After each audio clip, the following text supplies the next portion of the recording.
¿Cómo puedes encontrar un nicho para tu negocio? En este mundo en que todas las industrias están en medio de la transformación digital, además de apuntar al consumo masivo, siempre podemos apuntar a satisfacer necesidades de grupos específicos que nos van a traer muchos mejores resultados. Nuestra invitada de hoy tiene un ejemplo de esto. Mi nombre es Irán Enríquez. Vivo con un pie en el mundo de las comunicaciones y el otro en el mundo de la tecnología. Terminé por conectar mis pasiones en esos terrenos que cada vez se hacen más complejos y a ratos parecieran irreconciliables. Me di cuenta de que esto para mucha gente es un reto, pero como individuos interconectados tenemos una nueva fuerza. Estos son nuestros desafíos y responsabilidades. Este es el Quinto Poder. Bienvenidos a este nuevo episodio de Quinto Poder. Quinto Poder es presentado por Content Mist. Content Mist te ayuda a conectar con tu audiencia en las redes donde quiera que esté. Y hoy me acompaña una invitada especial desde Los Ángeles. Se trata de Verónica Villafañe, quien es una colega, es amiga y también es una laureada periodista con una amplia carrera en múltiples plataformas. Les menciono algunas como CNN, el San José Mercury News, Telemundo, Fox News 11 Los Ángeles. Y actualmente también es columnista invitada columnista de la revista Forbes. Pero además de todos estos logros, Verónica ha logrado crear su propia marca, una marca que se ha convertido en una marca muy reconocida, porque partiendo desde cero, ella básicamente ha hecho vamos a decirle, imperio en el que todo el mundo acude a su publicación online para enterarse de temas muy específicos. Ella es la fuente de esos temas en el mundo de los medios y el entretenimiento en la parte de la industria del mercado hispano en los Estados Unidos. Verónica, bienvenida a Quinto Poder. Muchas gracias, Irán. Gracias por la invitación. Me encanta lo que dijiste, que es un imperio. Pues sí, porque aunque no te des cuenta, porque a veces uno de sus propios logros pues como que no los ve. Yo que converso con gente en la industria me doy cuenta de que todo el mundo te sigue, que todo el mundo te busca para precisamente hablar de estos temas.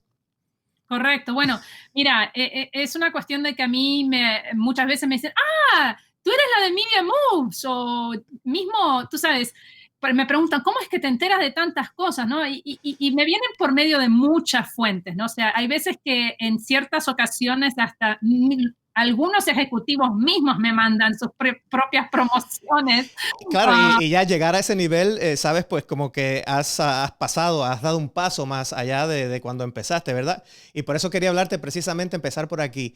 Cuéntame cómo surgió la idea, cómo empezó todo lo de Media Moves, que es como se llama tu sitio. Y básicamente para los que no saben qué es el sitio, les voy a decir, bueno, tú puedes hablar más de esto, pero es básicamente un lugar donde uno se puede enterar sobre todos los movimientos de la industria, quién va a trabajar acá, quién va a trabajar allá, qué series hay nuevas, así, todas esas interioridades que a todos nos gusta saber.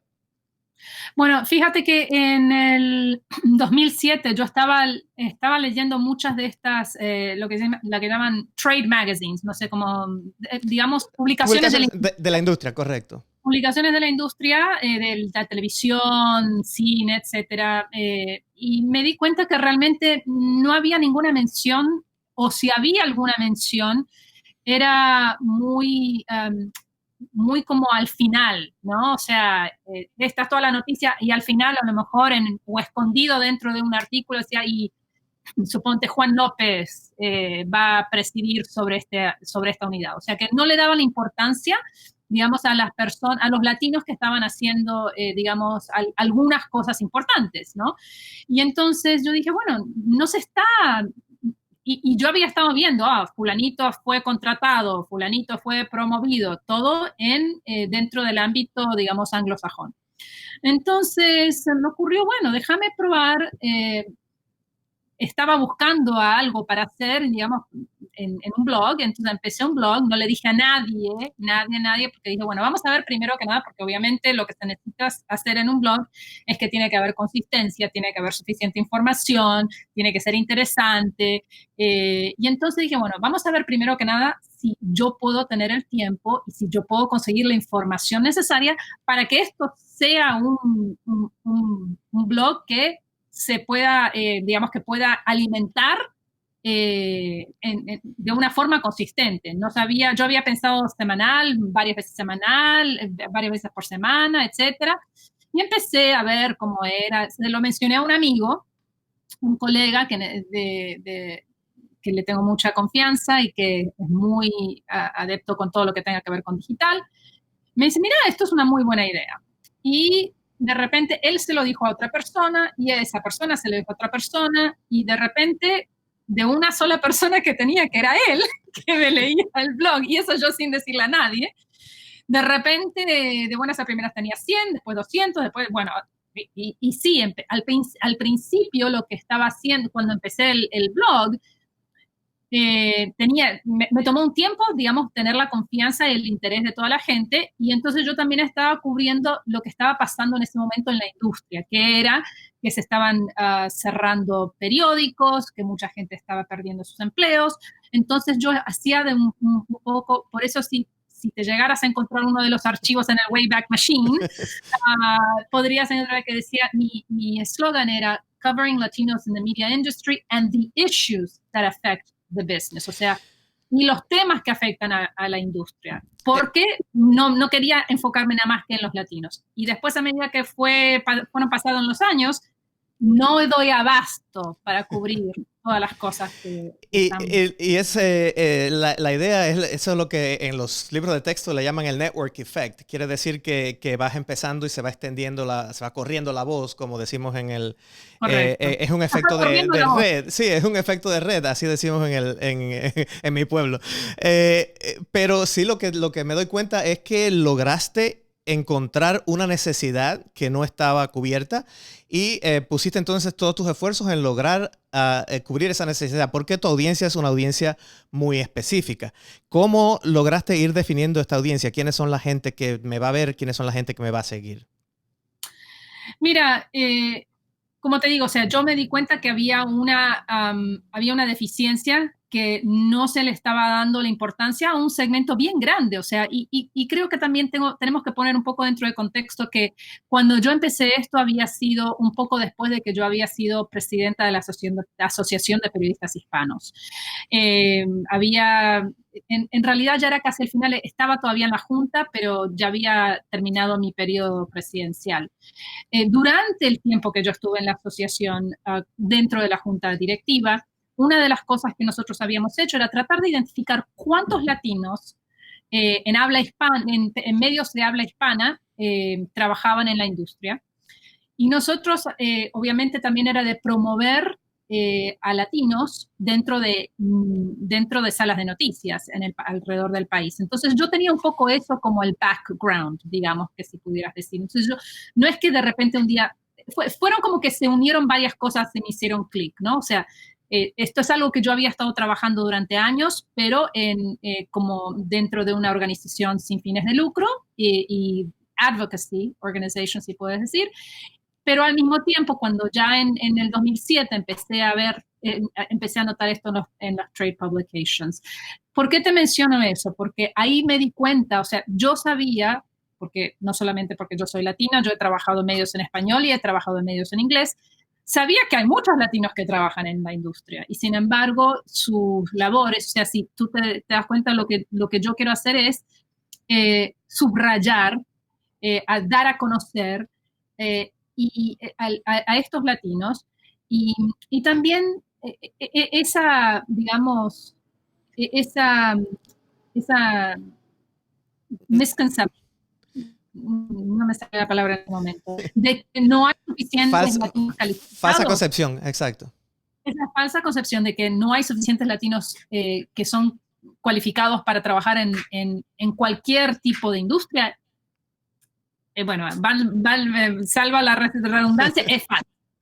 Entonces eso fue parte de todo, ¿no? Y lo que yo me di cuenta, nada más que con los colegas que yo tenía, y cuando empecé, de repente, fue interesante porque fue poco a poco, yo me fui conectando con gente en la parte corporativa de Univisión, en la parte corporativa de Telemundo, donde realmente hay menos cobertura, porque hay algunos blogs que están ahí afuera que cubren la industria de los medios, ¿verdad? Hay.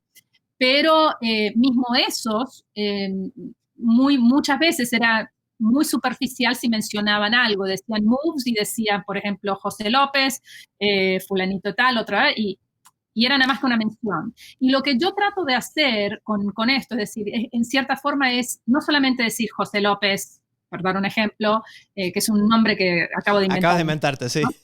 O digamos de Irán Enríquez, acaba de ser contratado en X empresa y menciono la trayectoria de la persona en ese momento. ¿Okay? Yo siempre hago eso para tratar de decir, mira, esta persona tiene todas estas cualificaciones y por eso es que está en este nuevo empleo, ¿no?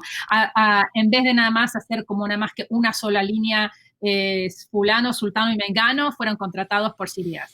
Claro, y yo creo que, bueno, porque aquí tratamos también siempre de darle consejos a otra gente que a lo mejor no está en esta misma industria, pero este es un ejemplo muy claro de cómo tú encontraste algo en lo cual tú tienes fortalezas por tus conocimientos, por tus contactos, viste la necesidad y empezaste a desarrollarla, pero también tienes una propuesta de valor que según yo veo, y esto es importante para toda la gente que está empezando un nuevo negocio, que está tratando de desarrollar una propuesta digital y que está buscando ese network effect, esta manera de que se corra la voz, que es el tema de la autenticidad y el tema de que yo creo que una de tus propuestas de valor es que no es un sitio de chismes, sino que es un sitio que tiene valores periodísticos a los cuales tú suscribes por tu propia trayectoria y tal. Quiere decir que parte de lo que haces es dar esa sensación de confiabilidad, ¿verdad? Es algo que tú aportas, ¿no?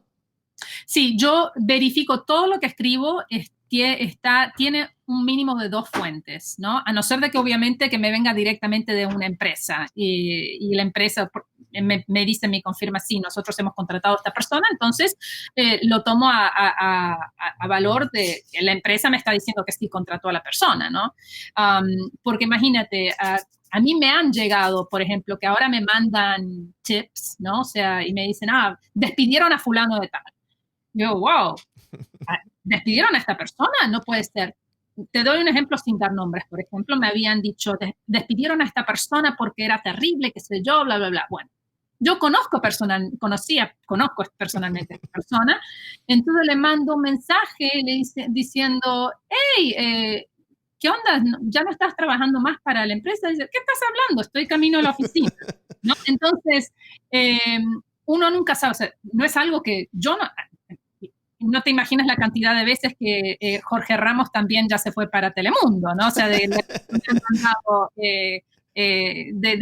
chismes. Entonces, para los que no sepan quién es la figura, Jorge Ramos es uno de los periodistas, o sea, el periodista más emblemático de la cadena Univisión, y Telemundo es la competencia de Univisión. Ese es el chiste. ¿No? Entonces, por eso hay que tener mucho cuidado. O sea, yo realmente, a mí alguien una vez me dice, ay, no, el blog de chismes de Miriam Moves. Digo, disculpa, pero no es de chismes. Lo que pasa es que yo tengo yo reporto sobre temas que a veces yo he tenido, digamos, podría decir, primicias, porque inclusive a mí me han dicho gente de Univisión a nivel corporativo, nosotros leemos siempre y también el Telemundo, para ver lo que está pasando, porque a veces nos enteramos de lo que está pasando dentro de nuestra propia empresa en tu sitio antes que nosotros, ¿no? Porque hay veces que, obviamente, yo ya tengo una red de contactos que me dicen, mira, fulanito de tal acaba de ser contratado.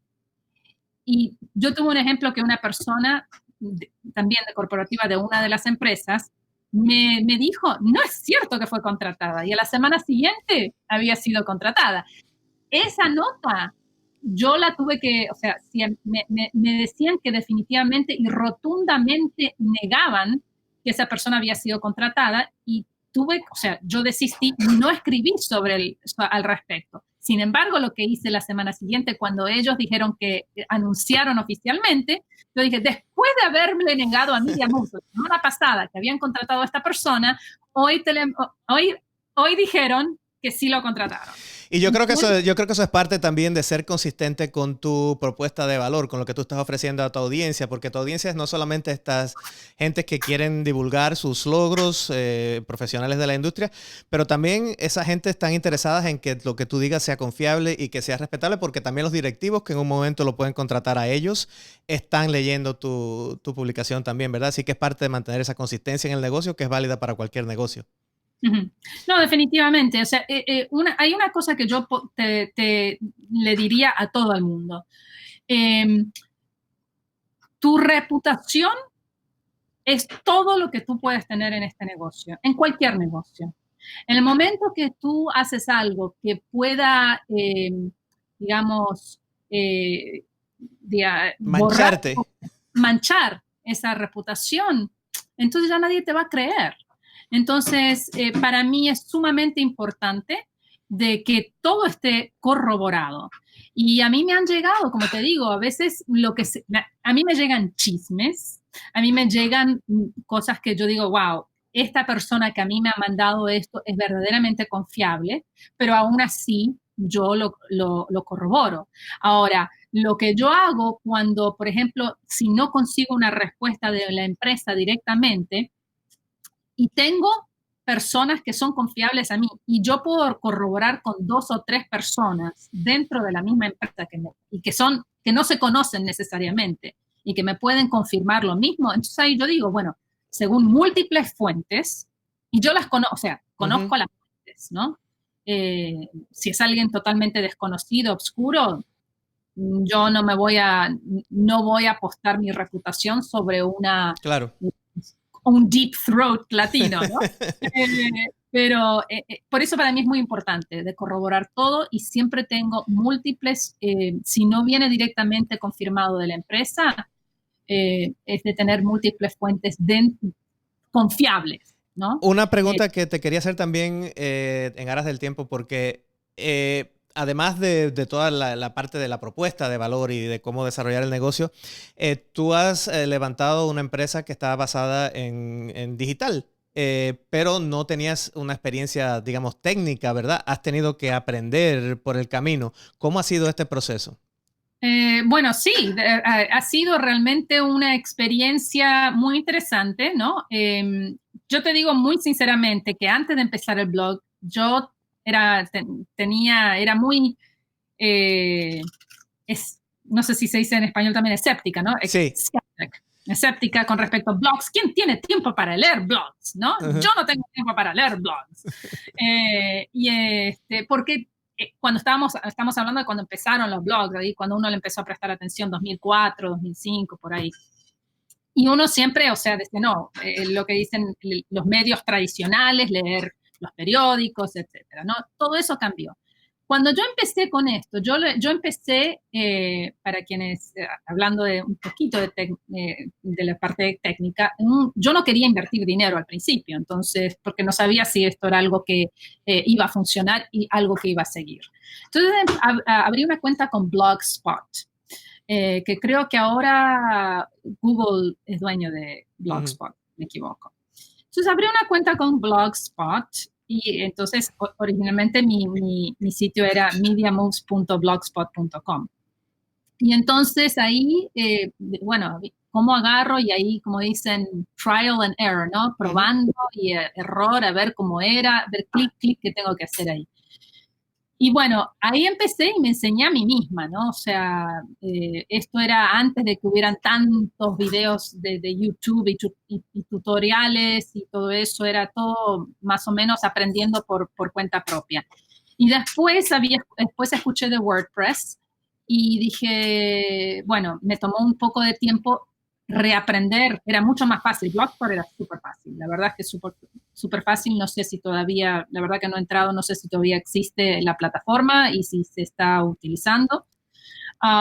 Pero empecé con WordPress también, aprendiendo por medio de errores, ¿no? Y hice el cambio empecé con Blogspot en 2007 y me pasé para WordPress en el 2011, donde convertí el sitio, digamos el blog, en un sitio completo, ¿no? Que inclusive pude después de varios años conseguir el dominio de mediamoves.com, porque alguien en Inglaterra lo tenía y no lo estaba usando y no sabes la cantidad de mandando cartas, pagando digamos, al proveedor para que se contactara y me ignoraron hasta que un día de pura casualidad estaba, de hecho, de viaje en Miami y algo así, me fijo y me doy cuenta que habían dejado de expirar el registro. Y entonces ahí dije, bueno, quiero entrar ahí Pero ¿sabes qué? Lo habían como que, me dijeron, bueno, hay un periodo de 60 o 90 días de espera por si es que cambia de opinión la persona. Y bueno, estoy ahí en la espera, y de repente alguien más lo agarró. ¿Cómo que alguien más lo agarró? Parece ser que hay algunas de estas empresas que, bueno, que lo subastan, sí. Para decirte, para hacerte las cortas, no pagué $19.99 por el envío. Pagué muchísimo más, muchísimo más, y que yo dije, bueno, no sé, vale la pena, voy a hacer esto a largo plazo. Para decirte, pagué mucho más de $1,000, ¿no? En ese momento, que fue en el 2011. Y eso es parte también de la prueba y error y las cosas que a veces uno tiene que arriesgar cuando está en este tema. Me gusta eso que dices de la prueba y error, porque es básicamente también una de las cosas que son características ahora de la industria. Como todo es digital, puedes hacer y rehacer cosas, hacer productos distintos y modificarlos muy rápidamente. Todavía, ahora que tienes la marca establecida y que ya tienes toda esa base, ¿todavía sigues haciendo prueba y error para ciertas cosas? Definitivamente, o sea, sigo viendo la manera de poder mejorar el producto, ¿no?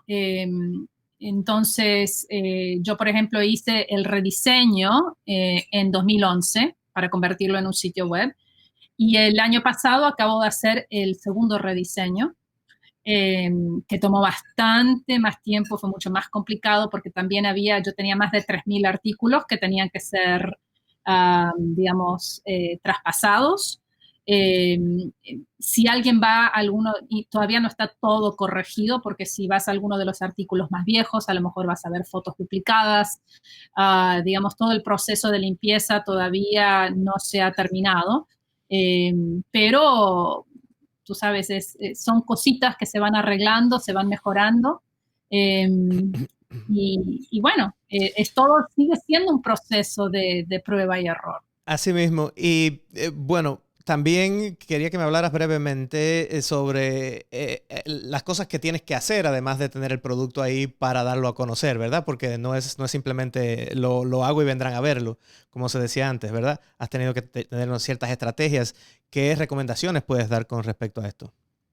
Bueno, fíjate que yo igual cuando empecé era a ver si vienen y me encuentran. Realmente no estaba haciendo ningún mercadeo, sino que realmente fue a pura voz. A viva voz fue que, te digo, o sea, de repente de ser una persona en un plazo de 2 años, tenía más de 20.000 visitantes mensuales, ¿no? O sea, y ahora tengo más. Oscila a veces, ¿no? Y me doy cuenta que obviamente cuando escribo menos, que eso también a veces pasa, porque ahora tengo bastante más cosas que hacer, y como te digo, no doy abasto.